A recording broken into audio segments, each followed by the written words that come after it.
Now, rap music is no stranger to controversy, with many rappers bringing very explicit themes into their music and a lot of the time making references to things that they perhaps shouldn't, including real life tragedies and events. So the way I'm going to rank this is the ones at the top will most likely be the ones talking about real life events and trivializing them for the sake of rap, with the ones lower down being kind of fictional events but still shocking. Today we are going to be counting down the top 10 most controversial rap lyrics that I've heard. My name is CDTVProductions.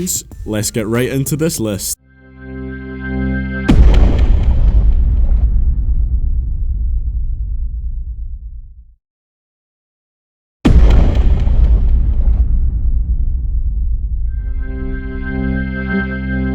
Kicking off our list at number 10, we have Tyler the Creator on Tron Cat. On that topic when I stuff you in my system. Rape a pregnant bitch and tell my friends I had a threesome. You gotta fuck. Now, this is quite a shocking line, as it's kind of talking about rape and child rape all at the same time in one line. But the reason why this is lower on the list is because you kind of expect this kind of stuff from Tyler. His music is pretty damn dark a lot of the time, and he talks about stuff like this and way worse on a large amount of his music. Also, he's kind of rapping as a character on here, like it's really not something he would go out and do. So you just have to remind yourself of that, and it's not as offensive a lyric as it could be, but it still has a fair bit of shock value. At number 9, we have Notorious B.I.G. on Juicy. Fall. Now I'm in the limelight cause I rhyme tight. Time to get paid, blow up like the world trade. Now this line is on the otherwise pretty upbeat inspirational track Juicy. Now this line might shock you straight away, and that's the reason why it's on this list. If you didn't know when this track was released, you would probably be disgusted and offended by this line. But this is actually a reference to when a van filled with explosives blew up in the basement parking of the World Trade Center, causing very minimal damage to the building, and it is not referencing what you might mistake it to be, which is the 9/11 attacks. So it's definitely not as harmful a line as it could have been, but nowadays that line could shock some people if they are unaware of what he's referring to. At number 8, we have Bizarre of D.R.U.G.S on Amityville. Guess who Slim said he just signed it in his scroll.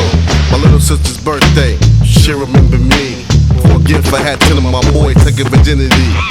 Now you might know Bizarre as being one of the least interesting and less skilled members of the rap group D12. Here he was on a song with Eminem, and he was clearly trying to match Eminem's craziness. But what he seemed to forget is that Eminem may say disgusting things, but they're usually said in a joking way or as part of some clever wordplay. But here, Bizarre's delivery is just so bored and humorless that what he's saying actually kind of sounds genuine, and it's fairly disturbing. There's not even any attempt to make it kind of witty or comedic. Come to think of it, pretty much his whole verse in his song is like that. I think here is a good point to mention that these rap lyrics don't necessarily disturb or offend me personally, just they might be that way for other people. Just so I don't get any comments calling me a pussy or stuff like that. At number 7, we have DMX on Where the Hood At. Was having sex with the same sex. I show no love to homo thugs. Empty out, reload, and throw more slugs. How you gonna explain fucking a man? Even if we scratch the beef, I ain't touching your head. Now this song is honestly great, and I do love DMX with his really gruff voice and hard tracks, and this song does get me quite hyped up. But for a large portion of the song here, DMX seemed overly homophobic. Like, overly homophobic. Now this was supposedly a diss aimed towards Ja Rule. How many people have dissed Ja Rule? But it still doesn't excuse the fact that this could be taken as a diss to the entire gay community. Like in the first part of that line, it could be taken as him saying he'd shoot any quote-unquote homo thugs. And then the part where he says, how you gonna explain fucking a man? It made it seem like DMX was really not a fan of any homosexual person. And it's a fairly controversial line when it can offend an entire community of people. At number 6, we have Rick Ross on U.O.E.N.O, which I think means you ain't even know? You don't even know? Now you've probably heard about this line, as it caused quite a shitstorm and actually lost Rick Ross's sponsorship deal with Reebok, and it's easy to see why. Box, you ain't even know it. Put Molly all in her champagne. She ain't even know it. I took her home and I enjoyed that. She ain't even know it. So as you can see, Rick Ross legitimately just condoned date rape. I don't get how he wrote this down, recorded it, and released it without anyone questioning it. But initially no one did, and Rick Ross was free to rap about banging some girl who was drugged so that she didn't even know he was banging her. What makes it even worse is it took a fair amount of time for Rick Ross to even apologise for this line, and to be fair, he probably wouldn't have if he wasn't forced to. At number 5 we have Iggy Azalea on the song D.R.U.G.S. So you guys probably all know Iggy Azalea by now. I'm pretty sure you'd all recognise the white Australian female rapper with a fake American accent. And what better way to get accepted into what is a predominantly black genre by bringing up slavery in the worst possible way. Tire marks, finish line with the fire marks. When it really starts, I'm a runaway slave.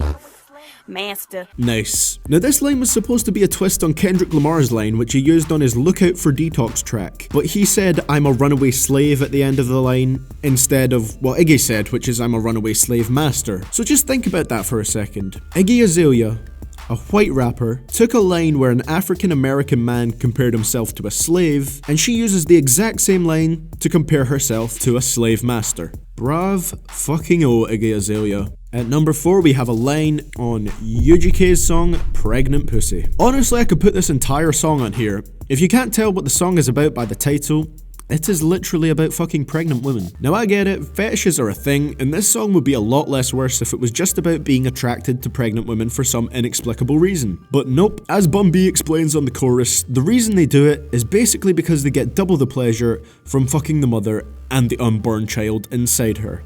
What the fuck?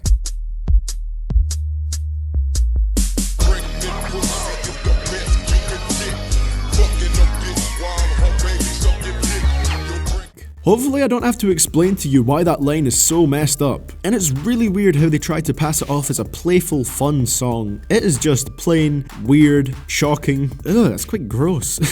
Okay guys, now these top 3 we're getting into pretty serious lines that are actually about real life events that happened and kind of putting a mocking twist on them. At number 3 we have Troy Ave on his song Badass. Now we all know that rappers say some really savage things in diss tracks, as the goal is to ultimately outwit and humiliate whoever you're dissing. But there is such a thing as taking it too far. Cause I'm a savage, just gonna leave you sad, bitch. Don't get suicidal like your friend, here's a casket. Steve's burning in hell, my burners on my belt. I'm really killing shit, you niggas killing yourself.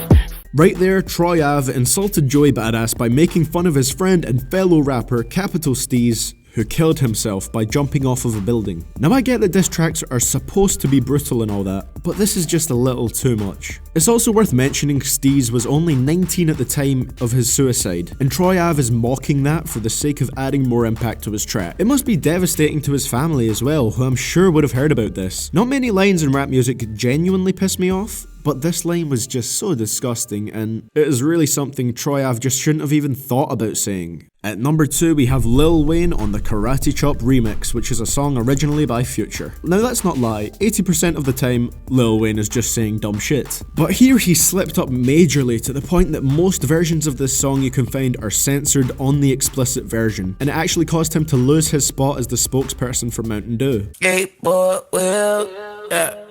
Beat that pussy up like Amityville, yeah.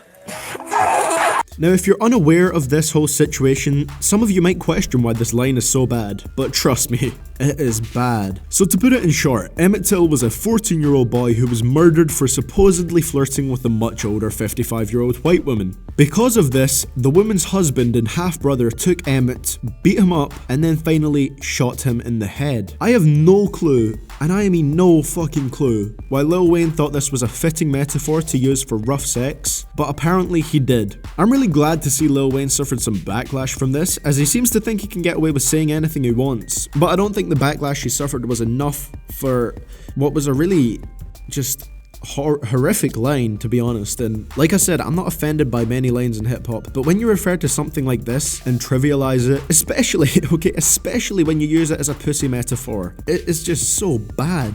And at number 1 we have the insanely infamous Eminem on his song I'm Back. Here's yet another line that was censored on the uncut version of the song, and for good reason. You probably already know it, but let's just play it anyway.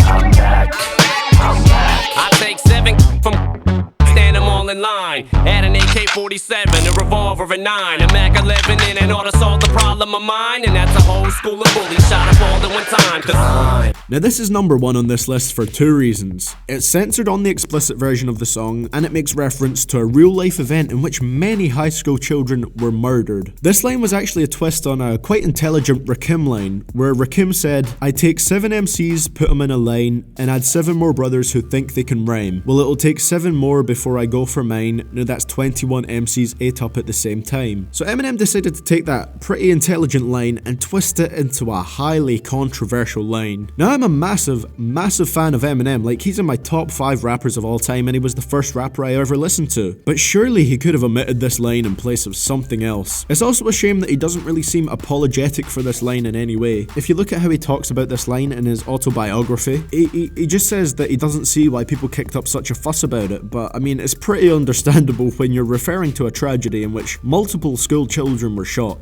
But regardless, it's Eminem, he says some controversial shit, but here he stepped over the line a little too much for my liking. Well guys, that is going to be it for today's list. What did you think of it? Do you agree with it? Do you think some of the lines here are not as controversial as I say they are? Obviously this is just my opinion, so the majority of you will probably disagree with that, and that's okay. Just let me know your opinions down below, I'll be happy to hear them. And honestly, this wasn't the most controversial lyrics of all time. They're just the most controversial lyrics that I could think of off the top of my head that I've heard before. So yeah guys, that will be it for the list today. More videos coming out soon. This Friday we'll have the continuation of my worst rappers in the game series, where we'll be talking about Migos. If you haven't seen that before, the previous one I did was on Young Thug, so if you want to check that out, please do so. Thank you for all the support again guys. Leave a like if you enjoyed the video, subscribe if you want to see more videos similar to this one. Comment with any suggestions you have on top 10 lists you'd like me to do. I've seen a lot of your requests, doing a lot of requests for some new top 10 fastest verses videos. A lot of you have asked me to do Hobson's top 10 fastest verses and Logic's top 10 fastest verses. They are videos I'm working on, but there's also other videos I want to do, so your suggested videos will be out, don't worry about it. It might just take some time for me to do them, but I will hop on them as soon as I can.